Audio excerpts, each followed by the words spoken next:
তো আমি জানতাম যে নোটিশ আসবে, এটা তো অস্বীকার করে লাভ নেই, নোটিশ আসবে এবং আমি প্রস্তুত সেটা নিয়ে। কেউ নোটিশ পাঠাবে, আমি আরও একটা গান করবো, আবার নোটিশ পাঠাবে আরও 10টা গান করবো, আমি থামবো না। মানে ওই মানুষটাকে নিয়ে মানে পিছিয়ে আসার কোনো আমার জায়গা নেই। গায়ক হিসেবে আমি নচিকেতা লেভেলে তো যেতে পারবো না, সেটা আমি বারবারই মনে করি যে উনি একটা অন্য লেভেলের মানুষ, অন্যভাবে প্রতিবাদ করতেন। তবে মানুষ নচিকেতার যে কাজগুলো এখন করা উচিত ছিল সেগুলো উনি করতে পারছেন এবং আমার মনে হয় সেই জায়গায় আমি হয়তো নচিকেতার থেকে একটু বেটার কিছু করতে পারছি এবং সেজন্য নিজেকে লাকি মনে হয়। নিজের দলের তো অবস্থাটাই ওই খারাপ করে রেখেছে। আমি গানের মাধ্যমে যে শব্দগুলো বলেছিলাম যে খুলছে দলের জামা কেউ তো ওকে থামা, তো নিজের দলের প্রত্যেকটা নেতাদের সাথে ওর মোটামুটি ঝামেলা কম বেশি লেগে রয়েছে এবং মমতা ব্যানার্জিকে নিচে নামানোর জন্য মানে ওর একটা আলাদা রাগ একটা ভেতরে তো মানুষের থেকে যায় যে মমতা ব্যানার্জি আমাকে 3.5 বছর জেল খাটিয়েছে, মমতা ব্যানার্জি শেষও দেখে ছাড়বে, ওই জন্য দলে ঢুকে হয়তো দলের সর্বনাশ করছে। কোনো বিরোধীদের লাগবে না, ও শুভেন্দু অধিকারী থেকে মোহাম্মদ সেলিম এদের কারো লাগবে না তৃণমূলকে ওঠানোর জন্য, কুণাল ঘোষই একা কাফি। কে রং করাবেন ভাবছেন? আমাদের টিম যাবে আপনার বাড়ি। জিরো ডাউন পেমেন্ট ইএমআইতে হোম পেইন্টিং করুন আর পেয়ে যান 5 বছরের লিখিত ওয়ারেন্টি।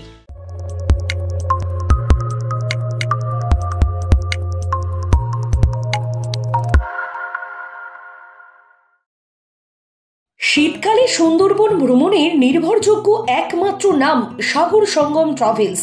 নিজস্ব লঞ্চে ভ্রমণ এবং অফুরন্ত খাওয়া দাওয়ার বিপুল আয়োজন। বুকিং করুন 9733066075। যেই না টিভি খুলি শুনি স্কাউন্ড্রেলের বুলি, চোর কুনালের মুখটা দেখেই অঙ্গ জ্বলে যায়। যেই না টিভি খুলি শুনি স্কাউন্ড্রেলের বুলি, চোর কুনালের মুখটা দেখেই অঙ্গ জ্বলে যায়। মুখ জুড়ে তার কালি, কেবল মাথা খালি, 3টা বছর পচেও জেলে লজ্জা শরম নাই। মুখ জুড়ে তার কালি, কেবল মাথা খালি, 3টা বছর পচেও জেলে লজ্জা শরম নাই। সম্প্রতি ফেসবুকে একটা গান তোমার ভাইরাল হয়েছে, তাতে দেখা যাচ্ছে যে তুমি একেবারে সরাসরি তৃণমূলের রাজ্য সাধারণ সম্পাদককে আক্রমণ করেছো, কেন?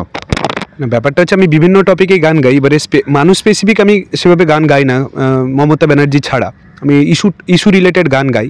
কিন্তু এই মানুষটা এতই সহ্যসীমার বাইরে চলে যাচ্ছে আস্তে আস্তে, মানে একে নিয়ে আমার মনে হয়েছিল কিছু একটা করা উচিত এবং সত্যি কথা বলতে আমার একটা ফ্রাস্ট্রেশন ছিল মানুষটাকে নিয়ে, যা যা করছেন টিভিতে বসে যে নোংরামো করেন, কিংবা আমি একটা ভিডিও দেখেছিলাম যেখানে সন্ময় ব্যানার্জিকে কি না কি গালাগাল দিচ্ছেন, মানে কুণাল ঘোষকে বোকা বললেও তো অর্ধেক বলা হয়, পুরোটা কি সেটা পাবলিক বুঝে নেবে।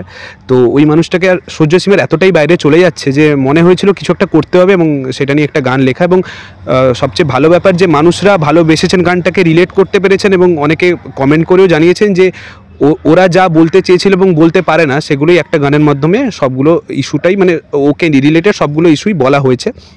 সেটা স্পেন থেকে চামচ চুরি করা হোক, কিংবা নিজের দলের বিরুদ্ধে কথা বলা থেকে, কিংবা যে ছোটো লোক কাজকর্ম যেগুলো টিভিতে করে থাকে সবগুলো, যেমন পাবলিকের জুতো খাওয়া ইত্যাদি, সবগুলোই আমি গানের মাধ্যমে তুলে ধরেছি এবং সবাই ভালোবেসেছেন গানটাকে, মানে ইম্পর্টেন্ট সবচেয়ে।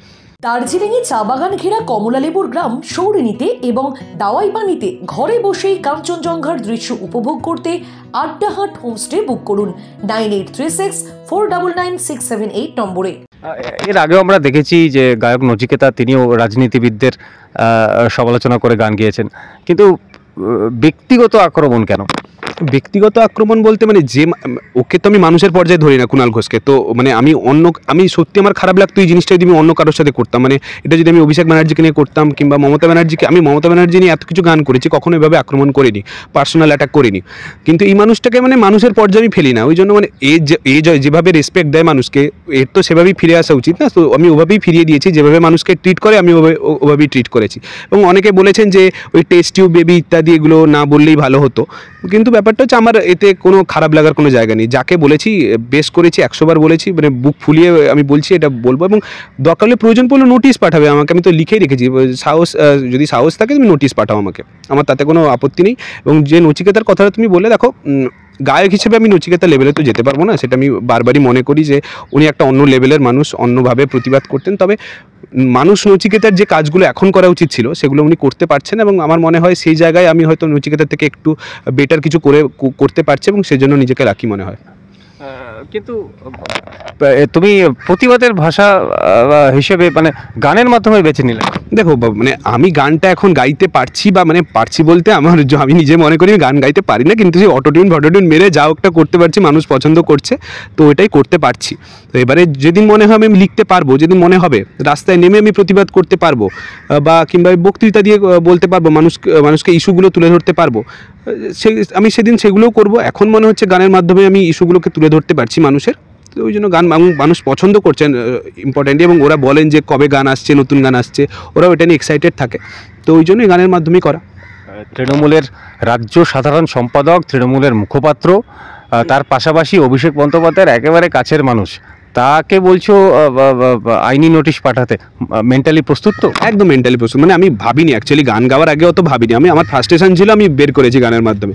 ও নোটিশ পাঠাক পাঠাক, মানে আমার পাশে আমি জানি যে মানুষগুলো দাঁড়িয়ে আছেন আমার পাশে, মানে ও একটা আমার কিছু চুলও আমার বাঁকা করতে পারবে না কুণাল ঘোষ, মানে ওর কাজ নোটিশ পাঠানো, বাচ্চা মেয়ে থেকে, মানে যারা তোমাদের মতো যারা ইন্টারভিউ নিচ্ছে, শুধু মাইকটা সামনে ধরে রেখেছে বলে তাকে নোটিশ পাঠিয়ে দিয়েছে। তো আমি জানতাম যে নোটিশ আসবে, এটা তো অস্বীকার করে লাভ নেই, নোটিশ আসবে, এবং আমি প্রস্তুত সেটা নিয়ে। কেউ নোটিশ পাঠাবে, আমি আরও একটা গান করবো, আবার নোটিশ পাঠাবে, আরও 10টা গান করবো, আমি থামবো না। মানে ওই মানুষটাকে নিয়ে মানে পিছিয়ে আসার কোনো আমার জায়গা নেই। আমি হয়তো মমতা ব্যানার্জি হলে আমি একবার ভাবতাম যে ওই মানুষটাকে হয়তো পার্সোনাল অ্যাটাক করবো না, বা এই লেভেলে নিচে গিয়ে গান করবো না। তো কুণাল ঘোষের জন্য মানে সব কিছুই করে, যে ওকে মানুষের পর্যায়ে ফেলে যে বললাম না, বোকা বললে অর্ধেক বলা হয়। আর দোকান কাটা মানুষ, আমি ভাবি যে দোকান কাটা মানুষ কী করে চশমা পরে, কুণাল ঘোষ যে কী করে মানে চশমা পরে আমি যাই না। কিন্তু তুমি তোমার গানে যে সমস্ত বিষয় তুলে ধরেছো সেগুলো কিন্তু সবই অভিযোগ, এখনো কিছু প্রমাণিত নয়। কোনটা অভিযোগ? 3.5 বছর জেল খেটে এসছে, সেটা অভিযোগ? সে তো জেল খেটে এসছে, ওটা সবাই দেখেছে। কোনটা অভিযোগ? সে মমতা ব্যানার্জিকে ফ্রড বলতো? একটা ব্যাপার হচ্ছে, আমি যখন গান গাই সাথে কিছু রেলিভেন্ট তথ্য তুলে ধরি, মানে নিউজ চ্যানেলের কিছু রিপোর্ট বা কিছু, এমনি এ গানেও তুলে ধরেছি, যেখানে মমতা ব্যানার্জিকেও ফ্রড বলছে, যেখানে ও একটা ভিডিওতে বলছে মমতা ব্যানার্জি আমায় জেলে তুলে নিয়ে যাক। এইসব কথাগুলো আমি গানে অ্যাড করে রেখেছি, মানে রেলিভেন্সের জন্য। তো তাতেও তো ওর লজ্জা বলে, তো আমি জানি না ওর তাতে লজ্জা বোধ আসবে কি না, আমার এটা এক্সপেক্টও করি না ওর লজ্জা বোধ আছে বা কিছু, মানে ও গান থেকেও চেঞ্জ হবে এখান থেকে। কিন্তু আমার ওই যে বারবার একটাই কথা, যে ফ্রাস্ট্রেশনটা বের করেছে এবং মানুষ পছন্দ করেছেন, মানে মানুষেরও একটা ফ্রাস্ট্রেশন ছিল ওকে নিয়ে, ওই গানের মাধ্যমে ওরাও একটু শান্তি পাচ্ছেন মনের দিক থেকে, এটি একটা বড় কথা। তুমি 3.5 বছরের জেল খাটার কথা বললে, 3.5 বছর জেল খাটার পর তিনি বেরিয়ে এসেছে, প্রমাণ নেই বলেই কিন্তু। তো ওটা মমতা ব্যানার্জির কাজ না, ওটা মমতা ব্যানার্জিকে ভুল প্রমাণ করে দেখাক, যে মমতা ব্যানার্জির পুলিশ ওকে জেলে ঢুকিয়েছিল, ও লোডে দেখাক যে মমতা ব্যানার্জি মিথ্যা অভিযোগে ওকে জেলে ঢুকিয়েছিল। ও তো এখনও সেটা পারছে না। এবং দেখো, দুটো জিনিস হতে পারে, আইদার তখন মমতা ব্যানার্জির নামে মিথ্যা বলেছিলেন যে মমতা ব্যানার্জি ফ্রড বেনিফিশিয়ারি, নাহলে এখন মিথ্যা কথা বলছেন যে মমতা ব্যানার্জি সততার প্রতীক। এর দুটোর বাদে তো আর কিছু হতে পারে না। তো কোনটা, ওটা কুণাল ঘোষ নিজে সামনে এসে বলুক, যে হয় তখন নাটক করেছিলাম, নয় এখন নাটক করছি, সে সামনে এসে সেটা বলুক, সেটার জন্য আমরা ওয়েট করছি। আর ও নিজের দলের তো অবস্থাটাই ওই খারাপ করে রেখেছে। আমি গানের মাধ্যমে যে শব্দগুলো বলেছিলাম, যে খুলছে দলের জামা, কেউ তো ওকে থামা, তো নিজের দলের প্রত্যেকটা নেতাদের সাথে ওর মোটামুটি ঝামেলা কম বেশি লেগে রয়েছে। এবং মমতা ব্যানার্জিকে নিচে নামানোর জন্য, মানে ওর একটা আলাদা রাগ একটা ভেতরে তো মানুষের থেকে যায়, যে মমতা ব্যানার্জি আমাকে 3.5 বছর জেল খাটিয়েছে, মমতা ব্যানার্জি শেষও দেখে ছাড়বে, ওই জন্য দলে ঢুকে হয়তো দলের সর্বনাশ করছে। একটা ভাষণ দিয়েছিল কিছুদিন আগে, বক্তৃতা বলছে যে 2036 অবধি মমতা ব্যানার্জি মুখ্যমন্ত্রী থাকবে। মানে একটা দিক দিয়ে সে মেনে নিচ্ছে যে 2024-এর যে লোকসভা ভোট, সেখানে আর মমতা ব্যানার্জি প্রধানমন্ত্রী হচ্ছেন না, ও 36 অবধি তাহলে মুখ্যমন্ত্রী থাকছেন। এইভাবে যে দলটাকে যেভাবে শেষ করে দিচ্ছে একটা লোক, এবং প্রতিনিয়ত হয় সৌগত রায়ের সাথে, নয় মদন মিত্রের সাথে, নয় ফিরাদ হাকিমের সাথে, পার্থ চ্যাটার্জির সাথে সারাক্ষণও লেগে থাকে। এবং আমি বারবারই এটা বলছি যে ও দলটাকে ওই মানে কোনো বিরোধীদের লাগবে না, ও শুভেন্দু অধিকারী থেকে মোহাম্মদ সেলিম এদের কারো লাগবে না তৃণমূলকে ওঠানোর জন্য, কুণাল ঘোষই একা কাফি। তুমি কোনো আইনজীবীদের সঙ্গে পরামর্শ নিয়েছো? হ্যাঁ, আইনজীবীদের সাথে পরামর্শ নিইনি, তবে সবার সাথে ভালো মানে কথাবার্তা হয়, ওরা পাশে থাকবেন। এবং সবচেয়ে হাসির কথা হচ্ছে, কমেন্ট বক্সে দেখেছি অ্যাডভোকেটরা, আমি যেহেতু ক্যাপশনে লিখেছিলাম নে এবার নোটিশ পাঠা, তো কমেন্ট বক্সে অনেক অ্যাডভোকেটরা সামনে এসে কমেন্টে লিখছেন যে কোনো আইনি পরামর্শ লাগলে বা সাহায্য লাগলে ওদের কাছে যেতে। এবং এইটাই পাওয়া, মানে যে পাশে যেভাবে মানুষগুলো দাঁড়িয়ে আছে, এটাই বড় পাওয়া। আর পরিবার, হ্যাঁ, পরিবারের কথা সবচেয়ে হাসির কথা হচ্ছে যে আমার মা বাবা কখনো এই পলিটিক্স নিয়ে প্যারোডি করলে একটু রেগে যান। মানে স্বাভাবিক ব্যাপার যে একটা ছেলে এখন তার কেরিয়ার সামনে পড়ে আছে, তো শাসক দলের বিরুদ্ধে গান করছে, তো মা বাবা একটু চিন্তিত থাকেন, মাঝে মাঝে বকাবকি করেন গান টান শুনতে পেলে।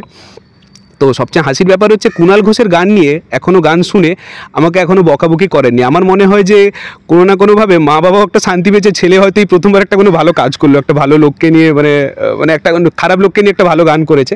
এবং মা বাবা ইউজুয়ালি আমার গান খুব একটা শুনে না, তবে আমি সেদিন অন্য রুম থেকে শুনতে পাচ্ছিলাম এই কুণাল ঘোষের গানটা মায়ের ফোনে চলছে, মানে আমারও ভালো লাগলো যে হ্যাঁ মা বাবাও হয়তো একটু শান্তি পেয়েছেন এতগুলো লোকের পাশাপাশি। আইনি যুদ্ধের জন্য মেন্টালি প্রিপেয়ার্ড? হ্যাঁ, মেন্টালি প্রিপেয়ার্ড। মানে যেই বললাম যে পাশে যে লোকগুলো যেভাবে পাশে আছেন এবং যেভাবে সাপোর্ট করেন, তো এটাই একটা বড় ব্যাপার। আইনি যুদ্ধ তো পরে দেখা যাবে, নোটিশ পাঠাক না। এবং মানে আমি আইনি যুদ্ধ কি বলবো, মানে আমি প্রিপেয়ার আছি আরও গানের মাধ্যমে আরও যুদ্ধ করবো আর কি। আইনি তো আইনি লড়াই, আমার কোনো আইনজীবীকে ধরলে ওরা বাকিটা লড়বে। তো এই পুলিশের কাছে যাওয়া, যে মানে জেলে হয়তো যদি 6 মাস জেল খাটতে হয় জেল খেটে নেবো, আরও 3টে গান বার করবো, 18 মাস দরকার হলে জেল খাটবো, সেটা নিয়ে কোনো আপত্তি নেই, কিন্তু গান চলবে। অ্যাটলিস্ট কুণাল ঘোষকে নিয়ে তো চলবে।